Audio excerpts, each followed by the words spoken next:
നമസ്കാരം, എല്ലാവർക്കും ആമീസ് ഫുഡ് കോർട്ടിലേക്ക് സ്വാഗതം. ഇന്ന് ഞാൻ ഉണ്ടാക്കുന്നത് സേമിയ വെച്ചിട്ടുള്ള ഒരു അടിപൊളി സ്വീറ്റ് റെസിപ്പിയാണ്. സേമിയ കേസരിയാണ് കേട്ടോ ഇന്ന് ഉണ്ടാക്കുന്നത്. അപ്പോൾ അത് എളുപ്പത്തിൽ എങ്ങനെയാണ് ഉണ്ടാക്കുന്നതെന്ന് നമുക്ക് നോക്കിയാലോ. അപ്പോൾ സേമിയ വെച്ചിട്ട് നമുക്ക് കേസരി ഉണ്ടാക്കാൻ തുടങ്ങാം. അപ്പോൾ ആദ്യം തന്നെ ഞാൻ ഈ നട്ട്സ് ഒന്ന് ഫ്രൈ ചെയ്തെടുക്കുന്നുണ്ട്. അപ്പോൾ അതിന് വേണ്ടിയിട്ട് കടായിലേക്ക് ഒരു 2 ടീസ്പൂണോളം നെയ്യ് ചേർത്ത് കൊടുക്കുന്നുണ്ട്. നെയ്യ് നല്ലപോലെ മെൽറ്റായിട്ട് വരുമ്പോൾ ഇതിലേക്ക് കുറച്ച് കാഷ്യൂനട്ട്സ് നമുക്ക് ചേർത്ത് കൊടുക്കാം. അപ്പോൾ ഞാൻ കാഷ്യൂനട്ട്സ് മാത്രമാണ് കേട്ടോ ഇപ്പോൾ ഫ്രൈ ചെയ്യുന്നത്. കിസ്മിസ് നിങ്ങളുടെ അടുത്തുണ്ടെങ്കിൽ അതും കൂടി ചേർത്തിട്ട് നിങ്ങൾക്ക് ഈ കൂട്ടത്തിൽ ഫ്രൈ ചെയ്തെടുക്കാം. ഞാനിപ്പോൾ കിസ്മിസ് ഒന്നും ചേർക്കുന്നില്ല. അപ്പോൾ ഇത് നല്ലപോലെ ഫ്രൈ ആയിട്ട് വരട്ടെ. ഇപ്പോൾ നമ്മുടെ കാഷ്യൂനട്ട് നല്ലപോലെ ഫ്രൈ ആയിട്ട് വന്നിട്ടുണ്ട്. കളറൊക്കെ ഒന്ന് ചേഞ്ച് ആയിട്ട് വന്നിട്ടുണ്ട് കേട്ടോ. ഇത്രയും മതിയാകും. നമുക്കിത് കോരി മാറ്റാം.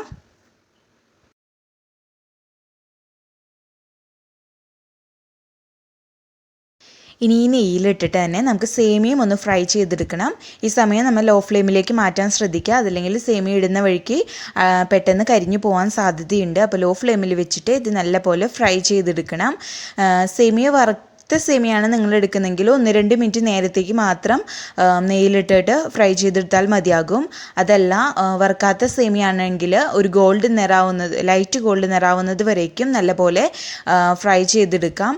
അതേപോലെ തന്നെ നിങ്ങൾ ഫ്രൈ ചെയ്തിട്ട് ഈ ചൂട് ചട്ടിയിൽ തന്നെ വെക്കുകയാണെങ്കിൽ വീണ്ടും ഒന്നും കൂടി ഫ്രൈ ചെയ്ത് കരിഞ്ഞു പോകാൻ സാധ്യതയുണ്ട്. അപ്പോൾ ഫ്രൈ ചെയ്തിട്ട് വേറൊരു പാത്രത്തിലേക്ക് ഒന്ന് നിരത്തി ഇട്ട് കൊടുക്കാനും മറക്കരുത്. അപ്പോൾ നല്ലപോലെ ഫ്രൈ ചെയ്ത് കിട്ടിയില്ലെങ്കിൽ നമുക്ക് കേസരി നല്ല പെർഫെക്റ്റ് ആയിട്ട് കിട്ടിയില്ല. അപ്പോൾ അതിനനുസരിച്ച് നിങ്ങൾ തീ കുറച്ച് വെച്ചിട്ട് നല്ലപോലെ ഫ്രൈ ചെയ്തെടുക്കാം കേട്ടോ. അപ്പോൾ നല്ലപോലെ ഫ്രൈ ആയിട്ട് വരട്ടെ. ഇപ്പോൾ ഇതാ നമ്മുടെ സേമിയ നല്ലപോലെ ഫ്രൈ ആയിട്ട് വന്നിട്ടുണ്ട്. ഈ സമയത്ത് നമുക്ക് ഗ്യാസ് ഓഫ് ചെയ്യാം. അതേപോലെ തന്നെ ഈ സേമിയ മാറ്റി വയ്ക്കാം. ഇനി ഇതിലേക്ക് വേണ്ടിയിട്ടുള്ള പാലൊന്ന് തിളപ്പിച്ചെടുക്കാം. അപ്പോൾ നമുക്ക് സേമിയ വേവിക്കാനായിട്ട് ഞാനിപ്പോൾ 2 കപ്പ് പാലും അതേപോലെ തന്നെ 2 കപ്പ് വെള്ളമാണ് എടുക്കുന്നത്. അപ്പോൾ ഞാൻ 1 കപ്പ് ഒഴിക്കുന്നതേ കാണിച്ചിട്ടുള്ളൂ പാല്. അത് 1 കപ്പും കൂടി ഒഴിക്കുന്നത് വീഡിയോ എടുക്കാൻ വിട്ടുപോയിരുന്നു. അതുകൊണ്ടാണ് ഞാൻ ക്ലിയർ ആയിട്ട് പറഞ്ഞെന്നുള്ളൂ. മുകളിൽ കൊടുത്തിട്ടുണ്ട് 2 കപ്പാണ് ഒഴിച്ചിരിക്കുന്നതെന്ന്. അപ്പോൾ ക്ലിയർ ആവാത്തവർക്ക് വേണ്ടിയാണ് ഞാനൊന്ന് പറഞ്ഞത് കേട്ടോ. അപ്പോൾ നിങ്ങൾക്ക് വേണമെങ്കിൽ പാല് ചേർക്കാതെ വെള്ളം മാത്രം ചേർത്തിട്ടായാലും കേസരി ഉണ്ടാക്കാം. അപ്പോൾ ഇതിനു മുമ്പ് ഞാൻ സുമീസ് കിച്ചൻ എന്നാണ് എൻ്റെ വേറൊരു ചാനലാണ്. അതിൽ വെള്ളം മാത്രം ചേർത്തിട്ട് സേമിയ കേസരി എങ്ങനെ ഉണ്ടാക്കുന്നതെന്ന് കാണിച്ചിട്ടുണ്ട്. കാണാത്തവരുണ്ടെങ്കിൽ ഒന്ന് കാണാം. അപ്പോൾ അതേപോലെ തന്നെ നിങ്ങൾക്ക് പാല് മാത്രമായിട്ടും ഉണ്ടാക്കാം കേട്ടോ സേമിയ കേസരി. അപ്പോൾ ഇത് നല്ലപോലെ ഒന്ന് തിളച്ച് വരട്ടെ. ഇപ്പോൾ ഇതാ നല്ല പോലെ പാലിൽ തിള വന്ന് തുടങ്ങിയിട്ടുണ്ട്. ഈ സമയത്ത് നമ്മൾ നേരത്തെ വറുത്ത് മാറ്റി വെച്ചിരുന്ന സേമിയ ഉണ്ടല്ലോ, അത് ഇതിലേക്ക് മൊത്തത്തിൽ അങ്ങ് ചേർത്ത് കൊടുക്കാം. എന്നിട്ട് ഒരു മീഡിയം ഫ്ലെയിമിൽ വെച്ചിട്ട് നമ്മൾ സേമിയ നല്ല പോലെ വേവിച്ചെടുക്കുകയാണ് ചെയ്യേണ്ടത്. ഇനി ഈ സേമിയ ഈ പാലിൽ കിടന്ന് നല്ല പോലെ വെന്ത് പാലൊക്കെ നല്ല പോലെ വറ്റി വരുന്ന സമയത്ത് മാത്രമാണ് നമ്മൾ ഇതിലേക്ക് പഞ്ചസാര ചേർത്ത് കൊടുക്കുന്നത്. അപ്പോൾ പാലൊക്കെ നല്ല പോലെ വറ്റി വരണം, അത് പ്രത്യേകം ശ്രദ്ധിക്കണം. അപ്പോൾ നമുക്ക് ഈ പാലും സേമിയയും കൂടി ഒന്ന് മിക്സ് ചെയ്ത് കൊടുക്കാം കേട്ടോ. അപ്പോൾ നമ്മൾ മുറിച്ചെടുക്കുന്ന പാകത്തിലാണ് നമുക്ക് കേസരി കിട്ടേണ്ടത്. അതുകൊണ്ടാണ് നമ്മൾ നല്ല പോലെ പാല് വറ്റിച്ചെടുക്കണം എന്ന് പറയുന്നത്. അപ്പോൾ പാല് വറ്റി വരണം, അതേപോലെ തന്നെ സേമിയ നല്ല പോലെ വെന്ത് കിട്ടുകയും വേണം. എന്നിട്ട് നമുക്ക് പഞ്ചസാര ചേർക്കാം. അപ്പോൾ ഇത് നല്ല പോലെ വെന്ത് വരട്ടെ.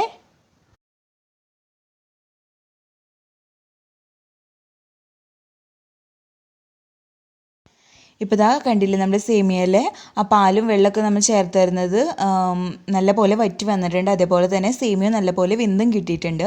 ഈ സമയത്ത് ഒരു നുള്ളു ഉപ്പ് ചേർത്ത് കൊടുക്കുന്നുണ്ട് കേട്ടോ. നമ്മുടെ മധുരം ഒന്ന് ബാലൻസ് ചെയ്യാൻ വേണ്ടിയിട്ടാണ് നമ്മളങ്ങനെ ചേർത്ത് കൊടുക്കുന്നത്. അതേപോലെ തന്നെ ഇനി ഇതിലേക്ക് പഞ്ചസാര ചേർത്ത് കൊടുക്കാം. 3/4 കപ്പ് മുതൽ 1 കപ്പ് വരെ ആകാം. അത് ഓരോരുത്തരുടെ മധുരത്തിനനുസരിച്ച് കൂട്ടുകയും കുറയ്ക്കുകയും ചെയ്യാം കേട്ടോ. ഇപ്പോൾ ഞാൻ ചേർത്ത് കൊടുത്തിരിക്കുന്നത് 1 കപ്പ് ചേർത്ത് കൊടുത്തിരിക്കുന്നത് ഒരു മീഡിയം മധുരമാണ്. ഒരുപാട് മധുരം വേണ്ടവരാണെങ്കിൽ കൂടുതൽ ചേർത്ത് കൊടുക്കാം. അത് ഓരോരുത്തരുടെ മധുരം വ്യത്യാസപ്പെട്ടിരിക്കുമല്ലോ, അപ്പോൾ അതിനനുസരിച്ച് ചേർത്ത് കൊടുക്കാം. എന്നിട്ട് ഇത് നല്ല പോലെ അങ്ങ് മിക്സ് ചെയ്ത് കൊടുക്കാം. അപ്പോൾ നമ്മൾ പഞ്ചസാര ചേർത്ത് കൊടുത്തിട്ടുണ്ടായല്ലോ, അതൊന്ന് ലൂസായിട്ട് വന്നിട്ടുണ്ട്. ഇപ്പോൾ നമ്മൾക്ക് കുറച്ച് തിക്കായിട്ടാണ് നമ്മൾ സേമിയ ഇരുന്നത്. അപ്പോൾ പഞ്ചസാരയൊക്കെ മെൽറ്റായിട്ട് വന്നപ്പോൾ ഒന്ന് ലൂസായിട്ട് കിട്ടിയിട്ടുണ്ട് കേട്ടോ. ഇനി ഇതിലേക്ക് നമുക്ക് ഏലക്കാപ്പൊടി അതേപോലെ തന്നെ കളറൊക്കെ ചേർത്ത് കൊടുക്കാം. ഞാനിപ്പോൾ 2 നുള്ള് കളറ് എൻ്റെ പൊടിയാണ്, യെല്ലോ കളറാണ് എടുത്തിരുന്നത്. അത് കുറച്ച് വെള്ളത്തിൽ ചാലിച്ചതിന് ശേഷം ഒഴിച്ചു കൊടുത്തിരിക്കുന്നതാണ്. നിങ്ങൾക്ക് വേണമെങ്കിൽ മഞ്ഞൾപ്പൊടി 2 നുള്ളി ഇട്ട് കൊടുത്താലും മതിയാകും. അതല്ലെങ്കിൽ കുറച്ച് ചൂട് പാലിൽ നമ്മുടെ കുങ്കുമപ്പൂ ഉണ്ടല്ലോ അത് ചേർത്തിട്ട് ഇതിലേക്ക് ചേർത്ത് കൊടുത്താലും മതിയാകും.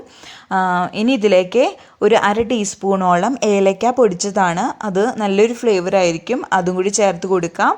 എന്നിട്ട് ഇതൊന്ന് മിക്സ് ചെയ്ത് കൊടുക്കാം കേട്ടോ. അപ്പോൾ ലൈറ്റിൻ്റെ ഒരു പ്രോബ്ലം ഉള്ളത് കൊണ്ടാണ് നിങ്ങൾക്ക് കളറ് അത്ര ക്ലിയർ ആവാത്തത്. അപ്പോൾ ഇത് നല്ലപോലെ അങ്ങ് മിക്സ് ചെയ്ത് കൊടുക്കാം. അതേപോലെ തന്നെ നമ്മൾ നേരത്തെ ഫ്രൈ ചെയ്ത് വെച്ചിരിക്കുന്ന നട്ട്സ് ഉണ്ടല്ലോ അതും ഇതിലേക്ക് ചേർത്ത് കൊടുക്കാം. ഞാൻ പറഞ്ഞ പോലെ കിസ്മിസ് ഉണ്ടെങ്കിൽ നിങ്ങൾക്ക് ഫ്രൈ ചെയ്തിട്ട് ഈ സമയത്ത് ഇതിലേക്ക് ചേർത്ത് കൊടുക്കാം കേട്ടോ. അപ്പോൾ ഇത് നല്ലപോലെ ഇതങ്ങ് മിക്സ് ചെയ്ത് കൊടുക്കാം. ഇനി ഈ കേസരി നമ്മുടെ പാകം എങ്ങനെയാണെന്ന് വെച്ചാൽ നമ്മുടെ ചട്ടിയിൽ നിന്ന് വിട്ട് വരുന്ന ഒരു പാകം ആവുന്നത് വരേക്കും നമ്മൾ ഒന്ന് വരട്ടിയെടുക്കണം. അപ്പോൾ ഇതൊന്ന് റെഡി ആയിട്ട് വരട്ടെ. ഇപ്പോൾ ഇതാ നമ്മുടെ സേമിയ നല്ലപോലെ റെഡി ആയിട്ട് വന്നിട്ടുണ്ട്. അപ്പോൾ ഞാൻ അവസാനമായിട്ട് 1 ടീസ്പൂൺ നെയ്യും കൂടി ചേർത്ത് കൊടുക്കുന്നുണ്ട്. എന്നിട്ട് ഇത് നല്ലപോലെ മിക്സ് ചെയ്ത് കൊടുക്കാം. അത് നോക്കിയാൽ തന്നെ അറിയാം ചട്ടിയിൽ നിന്ന് നല്ലപോലെ വിട്ട് വന്നിട്ടുണ്ട്.